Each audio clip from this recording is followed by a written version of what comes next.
ABC7 is on your side as we look toward the recovery from the devastating Eaton and Palisades fires.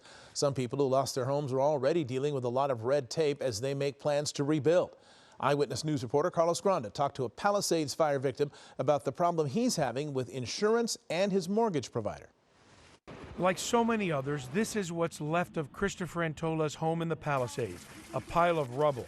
He says it appears the roof caught on fire and everything collapsed. It was almost surreal in that it didn't feel like my home anymore. Antola says the Palisades is his home and he wants to rebuild. He was pleasantly surprised when his insurance company sent him a check right away. As is customary, the check was made out to him and to his lender. The lender said before it endorses the check, Antola has to submit a number of documents.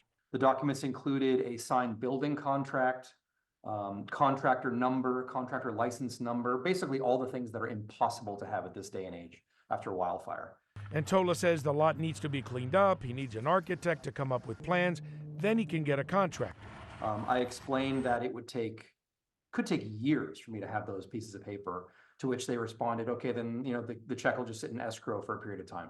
Insurance experts say unless you own your home outright, this will affect everyone who tries to rebuild. It is normal for a lender to hold on to an insurance check, refuse to endorse it over until they get some assurance that the homeowner does intend to replace that destroyed asset, right? Otherwise, they're kind of left holding the bag. Financial experts say it will likely take tough negotiations with your lender to get your money. First of all, request a partial disbursement, request it in writing, and be persistent in your requests. I've also worked with clients in obtaining architectural designs or feasibility studies to show that they're in that process, or even going as far as permits and zoning requirements. And all of that could require the homeowner to pay up front out of their own pocket while the insurance money sits in an escrow account.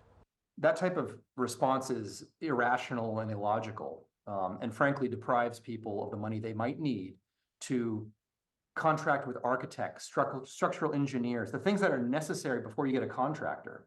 We contacted Antola's lender, First Citizens Bank, and they sent us a statement which says in part, while we are unable to comment on the circumstances of any individual customer, we are offering relief options to help customers navigate the rebuilding process, and we are working with them as they make critical decisions about rebuilding or other alternatives in accordance with local and state guidelines.